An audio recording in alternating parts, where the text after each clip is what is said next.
Welcome back. And on today's Locked on Diamondbacks podcast, we got Ben Kaspick of Locked on Giants on the pod to discuss Freddie Freeman to the Giants, Kris Bryant to the Rockies, and of course, talk about those offseason moves by those pesky Giants, Carlos Rondon, among others. So let's jump right into it. You are Locked on Diamondbacks, your daily Arizona Diamondbacks podcast, part of the Locked on Podcast Network, your team every day.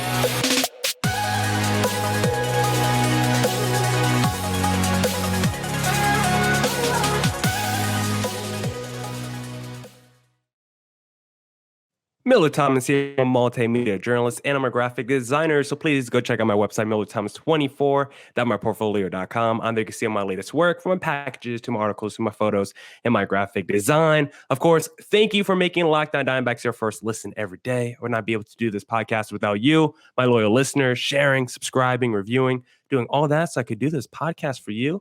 Thank you. But without further ado, there's a lot of big baseball news going on right now. We're in the offseason, the NFL offseason is popping too. So, of course, we're only here to talk baseball, but we got to bring on none other than Ben Kaspick of Locked on Giants. Ben, how are you doing today, sir? I'm doing great. Probably a lot better than the last time we talked. I'm sure I was complaining about the lockout and all that. So the fact that baseball is back, it's just fantastic. Yeah, it's been, like a reinvigorating experience, I guess, just because the free agent frenzy is something I really wanted post-lockout. I thought we were going to have like 3 weeks. It was going to be a sprint with all these free agents, and that's kind of how it's been. And we still got some big names out there, Correa, Trevor Story, especially that shortstop market. But last night, we had a bombshell drop, Ben, around, 8, 9 o'clock Pacific time. We got breaking news. Freddie Freeman to the LA Dodgers. And it's something that's been reported. It sounded like the Dodgers were one of the most serious suitors for Freddie Freeman. It sounds like the Red Sox are in the mix too, maybe the Rays. But this was something, as two NL West division hosts, we did not want to see. We did not want to see the rich get richer. But at the end of the day, it's hard for me to be mad at the Dodgers when the Braves didn't want to pony up the money. But Ben, when you saw across the ticker, Freddie Freeman to the Dodgers, it's official. Breaking news, Ken Rosenthal, Jeff Poston, they're all dropping the tweets. What were your thoughts when you saw that? So many thoughts. I mean, it's just so many. I'm a little bit like numb to the whole thing because we've been through this before to an extent. Like when Mookie Betts was acquired in that trade and then they extend him, we had the same exact kind of doom and gloom outlook. It's going to be impossible to compete with that team outlook.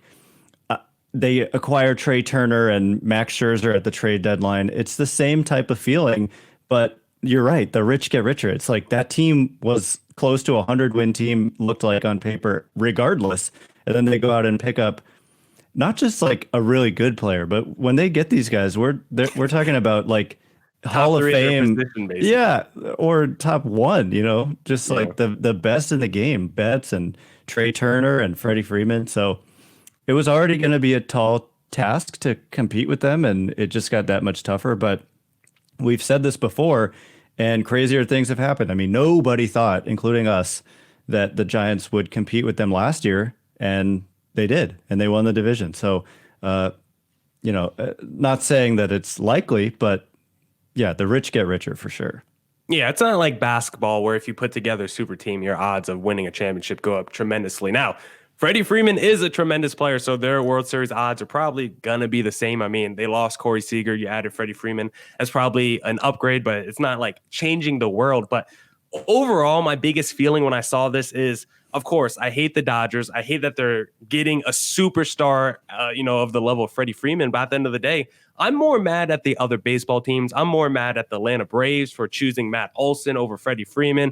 I'm mad at other teams for not, matching the offer of a Freddie Freeman or of the LA Dodgers, because it sounded like Tampa Bay, they were willing to go 5 years, 150. That sounds like a really great offer, but it sounded like Freddie really won that 6th year. And if the Dodgers were the only team willing to give Freddie exactly what he wanted, like, I can't get mad at the Dodgers for doing that. If he was available for anyone that was willing to sign him, yeah, it's more likely he goes to the Dodgers than other teams because of the big market. Stars are already there. But I do believe small market teams or other teams not named the Dodgers could have had Freddie Freeman for the right price tag. And at the end of the day, It chose the Dodgers because the Dodgers were the only team willing to meet the demands and the needs of Freddie Freeman. And I look at the Braves, I'm like, 6 years for Freddie Freeman versus 8 years of Matt Olson. I'm like, you had to give up the farm to get Matt Olson.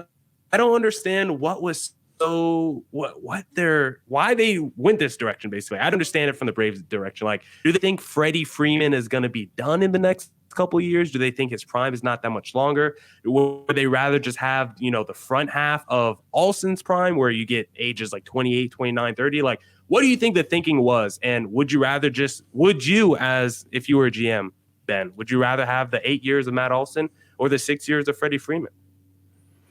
I think it's kind of a wash. The big difference maker, as you alluded to, is the age. Matt Olson is he's 27. He's going to turn 28 later this month, and Freddie Freeman is 32, and he's going to turn 33 in September. So they are about 5 years apart, and that's kind of the logic. Is they're looking at an aging curve, and that's the thing, though. I kind of agree with what you were kind of alluding to. Is that I'm not sure I'm expecting Freddie Freeman to just break down all of a sudden. To me, he seems like the type of guy who's going to age pretty well.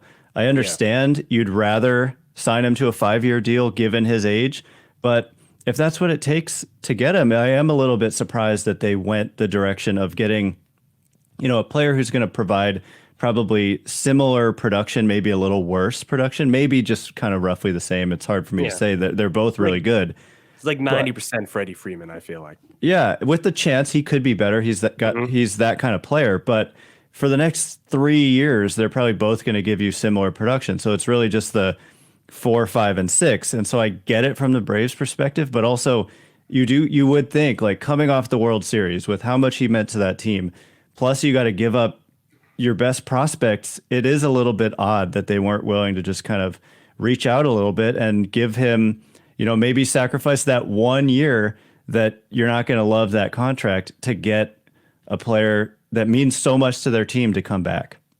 Yeah, I think you're hitting the nail on the head. I think that's the right phrase to say, the right cliche, because like you said, he's the heartbeat of the Braves. Like, he's the face of the franchise. When you think Atlanta Braves, you think Freddie Freeman. He's the first face that pops in your head. And the idea that they couldn't go the 6th year after the MVP season they had in 2020, the fantastic run he had in 2021, the idea that it's better for my team to trade my top, 14 prospects in a deal and then immediately extend that guy instead of just paying the dude I already have here. Like, I could still have all those prospects and then have Freddie Freeman, and then that could usher in the next era. If you're really worried about the last few years of Freddie Freeman, then guess what? Those prospects you have, they can help usher in that next era. But now you're really putting all your eggs in the Matt Olson basket. And that might end up being the right decision. Like, let me not just rip the Braves entirely, because like you said, Matt Olson could end up long-term being better than Freddie Freeman. Like, based off last year's numbers,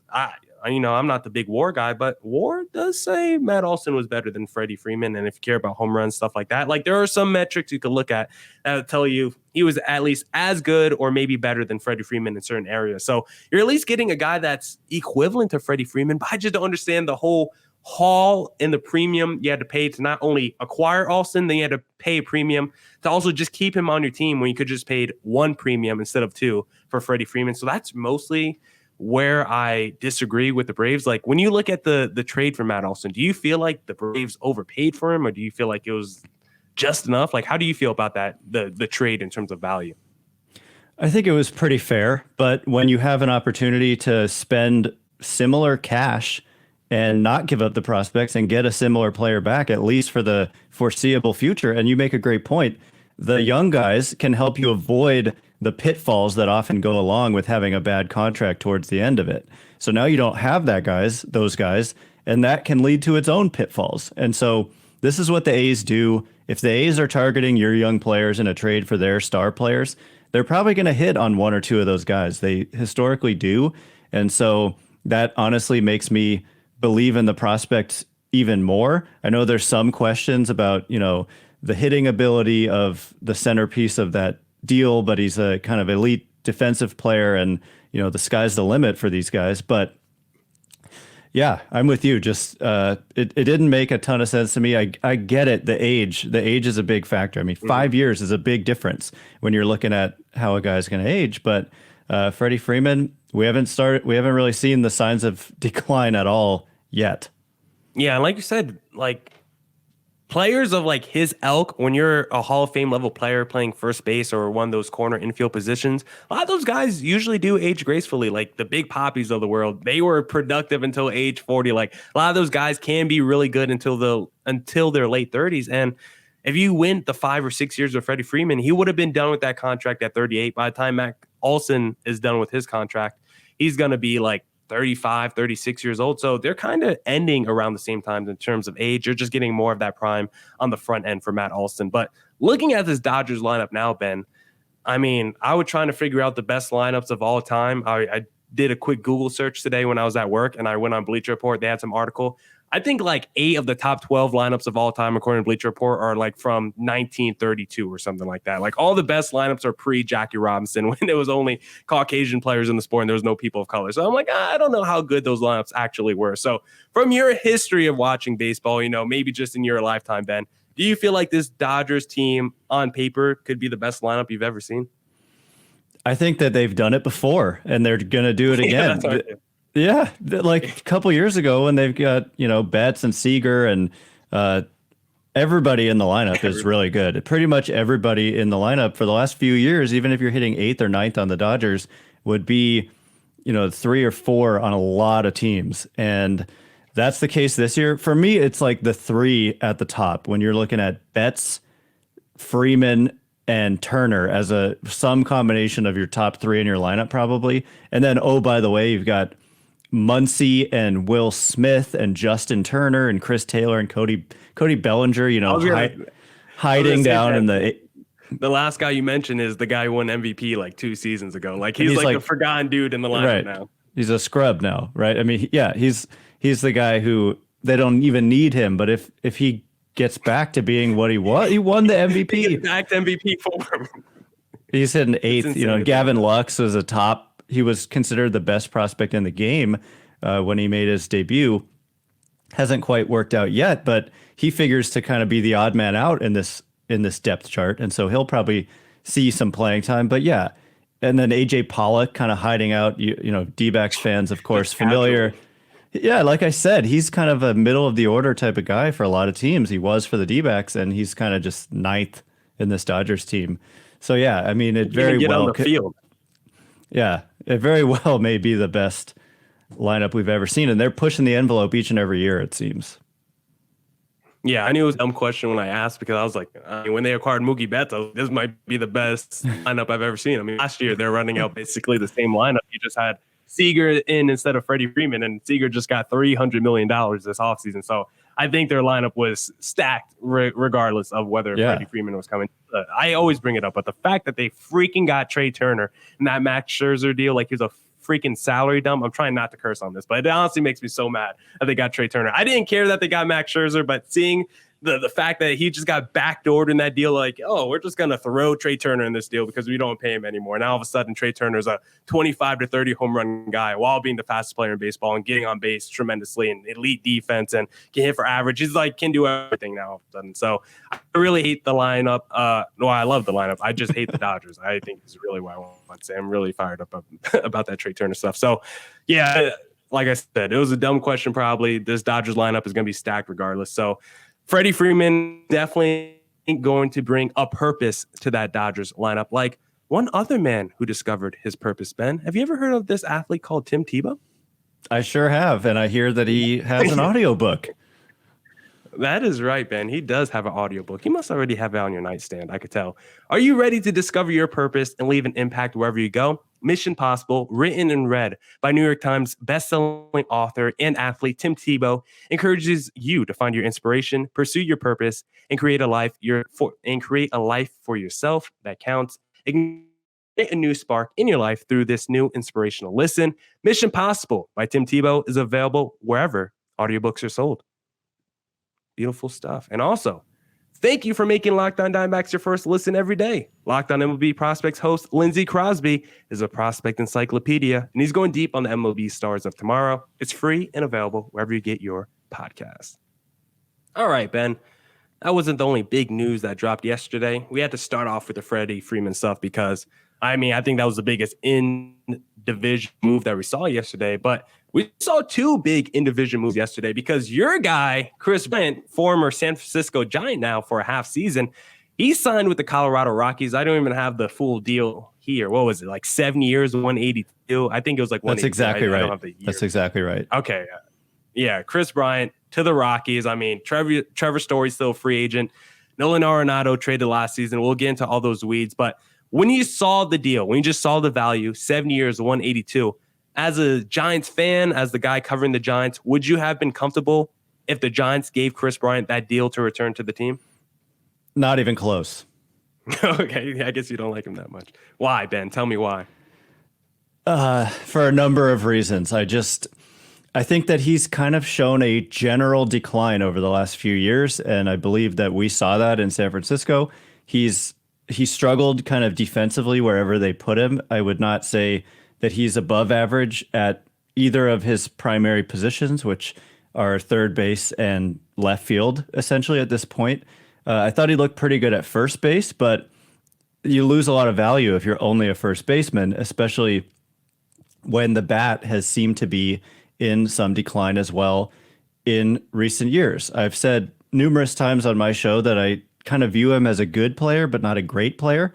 And when you're talking about, if you're already starting to see some troubling trends and then you go 7 years for a guy who's already 30 and showing those signs of slowing down. Like we talked about Freeman, there's some concern about that 6th year, but he hasn't really started to show the signs of slowing down. Not with at all. Bryant, there are indicators. He was at the top of the sport in the first few years of his career. He was 50% better than average offensively, and he was a good runner and a good defensive player.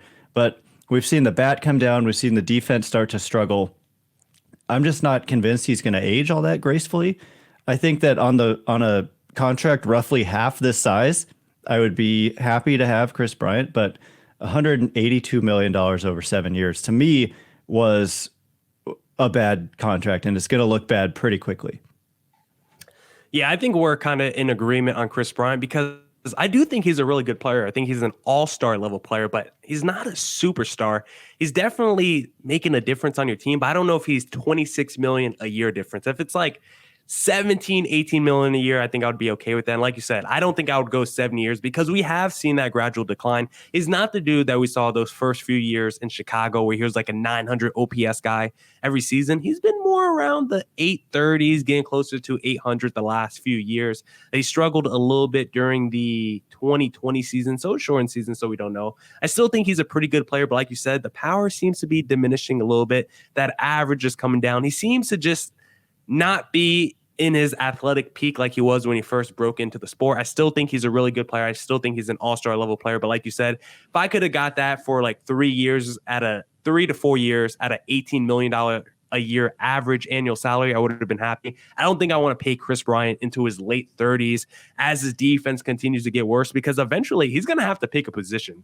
Like all this stuff is cool going around the diamond. That's cool when you're young, but as you enter your 30s and as you keep aging, like the wear and tear on your body, you can't just keep going from first base, left field. Like it's going to be a lot on Kris Bryant. So he's going to have to pick a home. Like you said, maybe first base is the way to go if that's his best spot defensively. But I don't know. This was a very interesting move by the Colorado Rockies, who have just been basically all over the place the last couple off seasons. Like what they did with Nolan Arenado, they traded their franchise star, got a terrible return, and then they said, hey, St. Louis, we're actually going to keep paying Nolan Arenado, so you can just have him for free. Don't even worry about it. Trevor Story, we're just going to let you walk. We don't even want to trade you. We're just going to let you walk. But you know what we're going to do? We're going to go out there and sign a depreciating asset to a massive deal. Like, Ben, what is the game plan right now for the Rockies? Like, what are they doing? Are you in on this? Like, maybe you like it. I don't know, but it sounds like you don't. So what are the Rockies doing out here? Because it seems like foolishness, to be honest.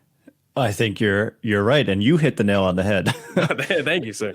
I think they're delusional, honestly. I think that their owner, Dick Monfort, I watched the entire kind of, you can't even call it a press conference. It was like a funeral, watching Jeff Bridich and Dick Monfort, the GM and owner of the Rockies. Bridich is no longer there, but when they were meeting with the media after they traded Arenado, it was extremely tough to watch. But the owner, Dick Monfort, was talking about how he truly believed they had a competitive team that could win a World Series without Arenado, and let alone with Arenado. They must have thought, I mean, he's out there on record saying he thinks they're like a 94 win team, like when going into a couple years ago when they ended up having a really bad season that pretty much everyone saw coming. And he said, and I believe that he meant it, he really thought that even without Arenado, they had a really good team. So I don't know what their record ended up being in 2021. They did surprisingly finish ahead of the D-backs. Sorry to throw salt on the wound there. But I mean, I think don't want to bring up 2021. It doesn't make any sense. It doesn't make any sense because even if he thought they had a good team, which is delusional, I think, then why did they trade Arenado in the first place? And why did they not trade Trevor Story, or why are they not trying to bring him back? I just don't understand why you reach out on Kris Bryant. Maybe, I mean, I'm just trying to understand this. There was some personal stuff with Arenado and the GM. They didn't see eye to eye, and Arenado, I think, kind of wanted out. And then with Story, it could just be that they know that he doesn't want to come back. And so maybe they're like, we want a star player, but these guys don't want to be here. And Arenado or Bryant does. Bryant lives in Vegas, or he's from Vegas. And so he said when he was traded to the Giants, he was thrilled because he wanted to be close to home. So I think that factors in to his desire to be there. But this is not going to go well for the Rockies. It's not that hard to see that as the case. Yeah, and one reason that they can't win 94 games is because Bud Black is their manager. When we were doing these benchmark segments, Ben, the last couple of weeks were basically the whole MLB network. The last segment, we all kind of did the same thing on a certain day. When we were ranking the managers, I was doing my research on Bud Black. He's never won more than 91 games as 14 years as a manager. Never won more than 91 games. He's only managed 2 90-win teams in his entire career. He's only been to the playoffs twice in 14 years. So right off the bat, they can't win 94 games because Bud Black has never seen a 94-win team in his career. He's never done it. He's never managed that team. So right off the bat, it's not going to happen just from that perspective. But for the Rockies, I don't get it at all. Like, you should have traded Trevor Story. John Gray, he left this free agency too. Another dude that just walked out the door for nothing. That's the point that I think when I talk to Paul Holden next week, he's going to really harp on, is the fact that they just let these dudes walk out the door for nothing. And then they're just throwing money willy-nilly at dudes who are not going to be worth it on the back half of those contracts. So it doesn't make any sense what the Rockies are doing. But from Kris Bryant's perspective, this felt like a straight money grab, which I don't really mind because it kind of illustrates my overall point when it comes to MLB stars. They're willing to go to any market. It's kind of like why I don't blame the Dodgers for the Freddie Freeman stuff. It's like these MLB stars are willing to go to any market. We saw Machado and Eric Hosmer go to the Padres before they were good. We see it all over baseball. If your team is willing to overpay for a player, you can get that star player. The Angels were able to get Albert Pujols and CJ Wilson back in the day. Like, a lot of these teams, look at the Rangers now. They just pony up the money for a couple all-stars on the market too. Like, the Rockies did this because they were willing to overpay Kris Bryant when no one else was. So I don't really mind that was a money bag from Kris Bryant because the Rockies wanted to give him that money. So for other teams, if they want star players, you have to be willing to overpay for these guys. It might not look good. Yes, you might enter the CBT and have to pay some luxury tax penalty, but who cares? If you're getting a star player that's going to put butts in your seats and sell merch and you're going to get more people at the door, ultimately you're going to make more money. So how do you feel about, just my thoughts on it being a money grab by Kris Bryant? But the fact is he could have gone anywhere. And if a small market team wants a star player, you just got to pay the guy. I think you're absolutely right. And from a labor perspective, like, I'm pro labor and pro kind of what the MLBPA has fought for recently in a lot of ways. And I think that in a lot of ways, the MLBPA really wants players to accept the biggest offer kind of no matter where it is. And I understand that because it pushes the envelope. It progresses player salaries upwards because you start to get competition for if the players only want to go somewhere, it kind of suppresses cost. And so from Bryant's perspective, I think it had a lot to do with being able to be close-ish to his home in Vegas and spend more time in West Coast cities. And I think the Rockies were bidding against themselves. I'm really not sure who else was anywhere close to this kind of contract offer. Maybe Seattle was at 6 years at $25 million a year or something. I have no idea. But from Brian's perspective, I have no ill will. It is kind of depressing because he probably knows he's going to join a team that's not going to be very good and maybe will be dysfunctional the whole time. So from that perspective, it's kind of that tells you he probably had no comparable offers at all. Because if you have a choice, like for me, the Rockies are that dysfunctional right now that even if I'm taking 150 million versus, or did he get 182? Was it? Yeah. If I'm getting 160, I might consider $22 million less if I don't have to play for the Rockies. Yeah, as crazy as that sounds. He's already made like decent money. I think he's made like 62 million through arbitration already. So it's not like the guy's broke out here and he needs the extra 20 million. By the end of his career, he's going to be worth over $200 million, and that's just on the field. I don't know about endorsements or anything like that. Do you know if the Giants made any offers or if there was anything on the table from the Giants' perspective to Kris Bryant? We haven't heard, but they probably had a sense that he was at that segment of the market, and I seriously doubt that they were involved if they knew that he was around even in excess of $100 million. I don't think they probably would have gone much beyond 100 for Kris Bryant because, like you said, I think shorter term, 3 years was probably never going to happen. But 4 years at like exactly what you said. I think $18 million a year or so. I think that starts to make sense. But 182, there's just no way. And by the way, Giants we did hear about Kevin Gausman. This is super random, but they didn't even make him an offer, and he was good. And so that tells you something as well. You're like, Gausman was good and the Giants didn't want to pay the man. Imagine Kris Bryant, who was like, Bryant was good. I don't mean that. I just mean that Gausman was always going to get a more reasonable contract. I think 100-ish was more reasonable of an expectation for Gausman. Whereas when we heard Bryant might be about $200 million, for me, it was just like, no, that's not going to happen. Yeah, and it kind of felt like the Giants like rediscovered Gausman or like unpolished him basically, or I guess made him more polished. They dusted off the diamond and found out they had something really valuable there. So I think they probably did feel a stronger connection with Gausman as opposed to a mid-season rental with Kris Bryant. But Vegas is not exactly up the street from Colorado. So if Kris Bryant ever has to drive to Vegas and his car breaks down, do you know where the best place he should go for auto parts? I have no idea. Well, it's rockauto.com because this episode is brought to you by Rock Auto. With the ever-increasing number of makes and models, it's now impossible for your local chain auto parts store to stock all the parts you need. Why endure often pointless or seemingly intimidating questioning and wait while the person behind the counter orders the parts on their computer, choosing the only brand their warehouse happens to carry? Save time and money when using Rock Auto. Why choose to spend 30%, 50%, even 100% more for the same parts from a chain store or car dealership? Rock Auto is a family business serving do-it-yourselfers for over 20 years. Just go to rockauto.com right now. See all the parts available for your car or truck. Right, locked on in there. How did you hear about us box? So they know we sent you. Amazing selection, reliably low prices, all the parts your car will ever need. Visit rockauto.com.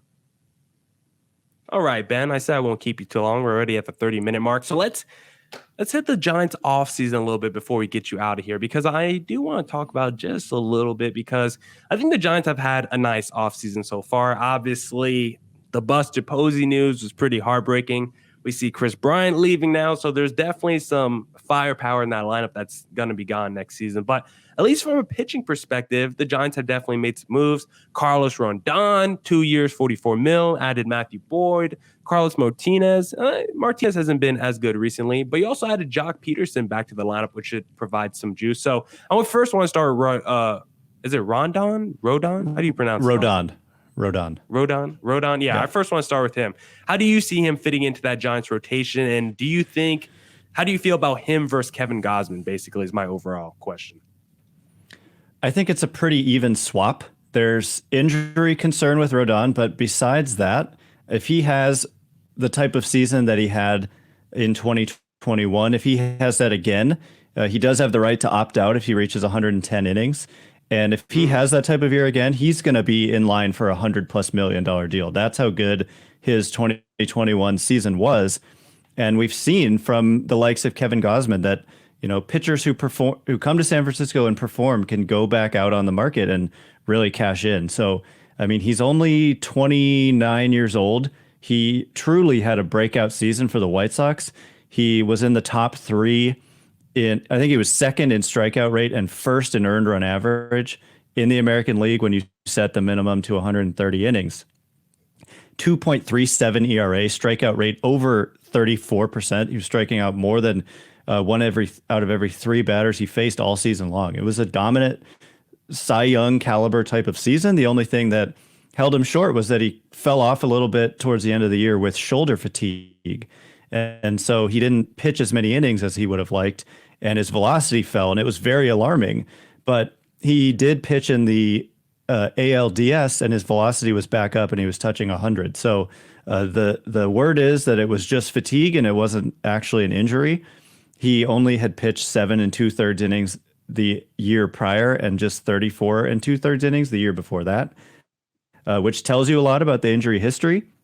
But at the same time, it makes sense, even if he was healthy last year, that he would have some fatigue. So I think that if he's healthy, he might even be a little bit better than Kevin Gausman, but health is definitely a big question. And the contract reflects that. It's a 2-year, $44 million deal that's guaranteed. And like I said, he has the right to opt out after year 1 if he reaches an innings threshold.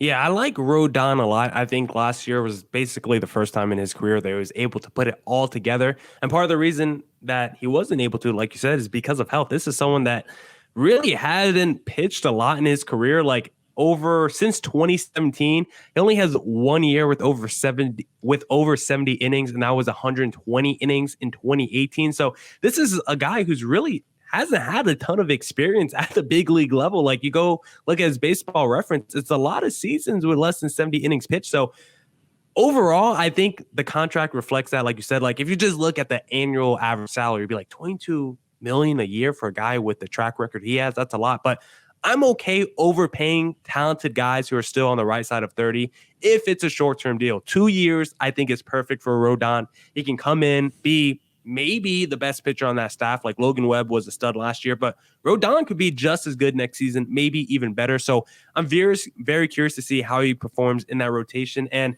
if he does live up to the expectation level, then maybe he will opt out after the season. And if that happens, let's say the best case for Rodon, the best case scenario, he has, a fully healthy season, 180 innings pitch. What we saw last year translates over to that full 180 innings pitch. He opts out at the end of the season. Do you think the Giants would be willing to pony up the money and go with a long-term deal with Rodon? Because so far they do seem kind of hesitant to just hand out these long-term deals, because they can get very, they can become very albatrossy very quickly, especially when the guy's on the wrong side of 30. So if this Rodon thing works out this season, can you see the Giants paying up the money or ponying up the money for Rodon? I think it's doubtful. And I mean, the fact that they did not make Kevin Gausman an offer, he said so himself. Like, I feel like this is pretty good authority. Yeah. Gausman tweeted it out. He was like, to clear the air, like, to be cleared, they did not make me an offer. So it seems to me that they do not want to give free agent pitchers more than 3 years. And until they do so, I'm going to believe that under this new front office that took over in prior to, the 2018 offseason, the longest term deal, I think, period, that they've given out was 3 years to Anthony DeSclafani. So, yeah, I mean, if he has a monster year, he's probably looking at, if, like you said, 180 innings and similar performance as last year, he might be looking at a bigger contract than Kevin Gausman. And so do I think the Giants are going to pay $150 million for a guy with an injury history and, paying a pitcher into his mid-30s? No, I don't. But are fans going to want that? Yes, they are. And so that's something we're constantly kind of fighting with here, is that people, they really want these guys, but those contracts so often don't work out that they feel more comfortable, it seems like, just finding the next guy who's a little bit undervalued and can come on a short-term deal because of injury risk and all that. And then the guys who are here for many years are your young guys who come up and are under club control for 6 years, like a Logan Webb. Yeah, I'm definitely pro, like I said before, short term, but the overpay. If you gave me the option of like if Rodon balls out this season and it's either 3 years at an average annual salary between 30 and 35 million, or 7 years around 24 to 28 million, I'd rather just pay him the 30 to 35 million and just do 3 years because I at least get the best years out of him. I get the best juice. Of course, injuries or other things can happen. He could go in the decline rapidly, but I think it would still be easier to move him off that deal if it's in the short term. Because once you start getting into those back years of deal as the player starts to age, it gets a lot harder to move those deals. Like like the Angels had to hang on to Albert Pujols for a while there because no one wanted to take that fat number from someone that was, over the age of 36 and not really the guy he once was. So I'm definitely pro giving short-term overpays. Like I want to see more Trevor Bauer type contracts and more Max Scherzer type contracts because I think it is smarter from a team financially to just go all in and say, our window's not that long to win a World Series anyway.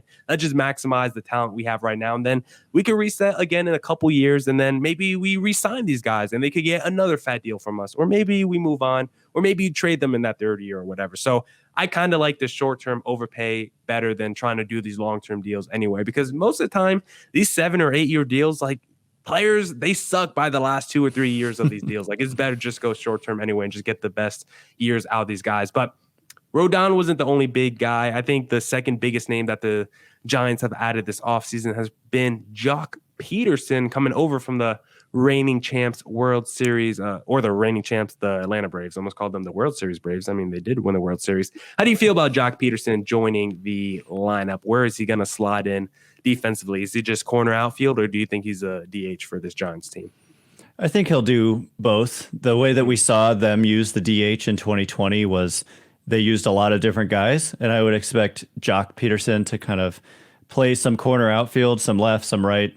Probably not so much right at Oracle Park. I think they have better options like Mike Yastrzemski and even Lamont Wade might even be better out in right than Peterson. I haven't watched him play a ton of defense since he left the Dodgers, but having the DH definitely helps. And he's going to be a platoon guy like so many guys in this Giants lineup. He's not going to face a lot of lefties as a left-handed hitter himself, but he's going to probably punish righties, as I'm sure he did a lot against the D-backs when he was with the Dodgers. I certainly saw a lot of that.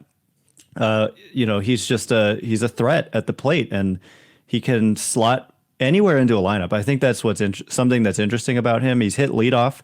You could make a case certainly for having him in the middle of your lineup, and you can hit him towards the end of your lineup. So he's just a nice, flexible piece. And again, it's a 1 year, $6 million deal, so it's not a big commitment, and you're probably going to get solid production. But if it doesn't happen for whatever reason, you move on, and it's just a 1 year commitment. Yeah, and he's still a solid player. I know he had the last couple of years have been down for Jock Peterson, but I think if he's right, he's still near 800 OPS guy, can still get you 25 to 30 bombs. Like he's still a productive player. I think for $6 million, I think that's a perfect price tag for him. Like if the D-backs pulled off a deal like that, I would have been pretty happy. But Ben, final question. Do you think there's any big moves coming down in this free agency period for the Giants, or you think they're just working more around the margins, more $6 million deals like the one that they gave to Jock Peterson? Or, Solano's gone at second base. Maybe there's a hole in the infield. Maybe go out there and do a little Trevor Story action and try to get a second baseman. Maybe you move Brandon Crawford over. I mean, the Rockies stole your guy. Maybe you still their guy. Who knows? I'm just throwing it out there, Ben. That's what the people want. The people certainly want more major moves. The Giants had a ton of money coming off the books this offseason, and so far they've kind of just maybe status quo'd it a little bit. They brought back guys like Belt, and Crawford was extended mid-season. Posey they would have wanted to bring back, but he leaves, and then they bring back a lot of their pitching staff, but add Rodon and Cobb, Alex Cobb. So I think that they make a lot of moves, but I don't know that any more major moves are in the pipeline. They have suggested in recent days that they are looking at second base because Tommy La Stella is recovering from off-season Achilles surgery, but he should be ready to go near the beginning of the season. So I don't know that they're looking for Trevor Story, who's going to just take over a position. They might be looking more at a guy who can fill in the short term. So I wouldn't expect that they're completely done, but the major moves are probably done. Yeah, I got to watch the Giants the rest of this offseason because definitely before the lockouts, like, I think the Giants are going to be in for major regression next season. But I've liked what they've done with the rotation so far. And Jock Peterson's a good signing as well to help out that offense who's lost some really critical pieces this offseason. So I need to see the rest of the offseason before I really give my final take on how the Giants are going to shake out in this NL West division. We already know the D-backs are probably going to be closer to the bottom, fighting with the Rockies for that 4 or 5 spot. But Ben, thank you for hopping on today, sir. Where can the people only listening to the audio find you on social media? Just on Twitter, I'm very active, probably more so than my followers want me to be sometimes, but at Ben Kaspick, Kaspick. And where can they find you? Yeah, Ben firing off them hot takes right now on Twitter at Creator Thomas 24 for my personal account, or just look up Locked On Diamondbacks on both Twitter and Instagram for the podcast handle. Ben, thank you for hopping on today. I feel like we had to get an extra pod in this week with Freddie Freeman and Kris Bryant news. Like, this offseason's been crazy. It's been a fun time, and I'm excited to keep talking about it as we get spring training underway now. Woo! It's a good time. Baseball's around the corner. Opening day should be around the corner too. So really excited for baseball season. Ben, enjoy the rest of your night and happy St. Paddy's Day, sir. You as well. Thanks for having me. That's it for this edition of the Locked On Diamondbacks podcast. Thank you to everyone who tuned into today's pod. Come back next week for more Diamondbacks news coverage and insight. Had to get a bonus pod in for y'all because the news has been so crazy recently. Thank you for making Locked On Diamondbacks your first listen every day. Go make Locked On MLB. What? Just Locked On MLB. I think that's what it is. Go make Locked On MLB with your pal, my pal, Sully Baseball, your second listen of the day. Sorry, guys, I'm a little hot, a little sweaty. The AC is not kicking right now, so I think I'm getting a little delirious at the end of this 40-minute podcast. Come back next week for more Diamondbacks news coverage and insight, and I'll catch you next time